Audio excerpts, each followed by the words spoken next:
Here's how you make some delicious Poolish bread, even if you've never made bread before. This is a cheater sourdough, aka a Poolish, which is essentially flour, water, and commercial yeast. It is fed and ready to go.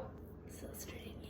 So we need 300 grams of Poolish, which is roughly 1 cup. Next, we're gonna add 285 grams of bread flour, which I checked on the back, 120 grams is roughly a cup. So to start, if you don't have a scale, use 2 1/4 cups of flour. The reason we use bread flour is because it has a higher protein count and our yeasty friends love a bit of protein. If you're using all-purpose instead of bread flour, it's not gonna be as chewy as you would find with bread flour because there is less protein. We also need 9 grams of salt, which is roughly 1 1/4 teaspoons. Now we add in 165 grams of room temperature water. I've got all my ingredients. I'm gonna give it 20 big stirs. We have shaggy dough. There's some bits and bobs that I still wanna get into the dough, but I'm not ready to go manual yet. So we're gonna do 10 spatulettes. A spatulette is a scoop from the bottom, punch with your spatula. Voila, that's after 10 spatulettes. This type of bread has a very high water content, which means it's very sticky and thus can be a little bit mentally challenging to knead. I'm gonna actually do 10 more spatulettes because she should be just about ready and I don't have to get my hands dirty. All we wanna make sure is that there's no dry flour bits, but it doesn't have to be a smooth ball.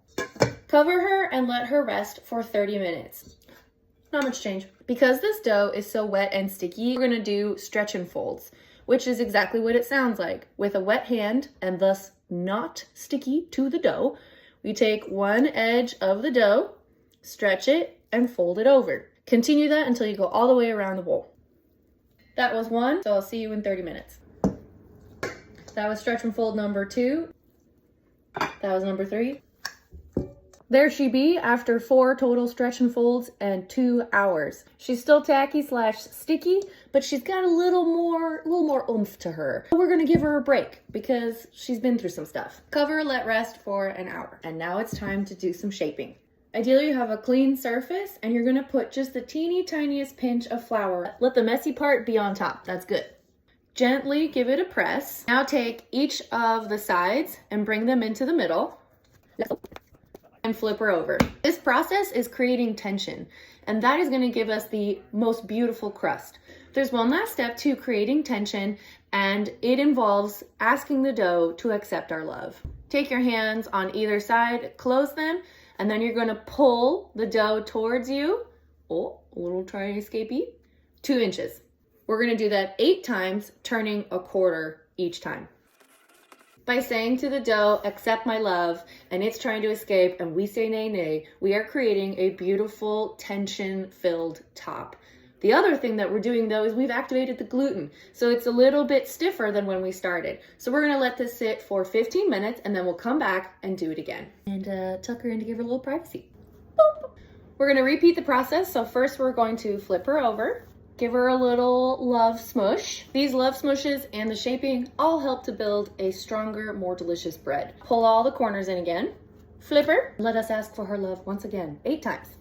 For this last proof, if you don't have a proofing basket, what you can do is take a bowl, throw in a cotton towel, sprinkle it with flour. This is just to help prevent the dough from accidentally becoming one with your towel. Scoop it from the side and put her top side down. We want to preserve the tension that we created, and also when we're ready to bake her, we're going to flip her out, so we want the bottom to have the seams.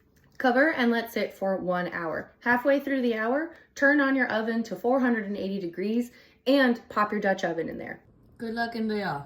Now is the time is now that I have a bit of parchment paper. I'm gonna flip my dough out onto it. I love her so much. Sprinkle a little bit more flour on top. That's gonna help create contrast and make the dough / bread look even better. Last but not least, we need to tell the steam somewhere to go. Now you can totally skip this step and it will kind of decide on its own where to go, but you can also make a cut about 1/4 inch thick. We've got our spicy hot Dutch oven. Plop this into the oven for 30 minutes. At 30 minutes in, take off the lid and let it go for another 10 to 20 minutes. Good luck in there. Hello, lover. We're just gonna let her cool.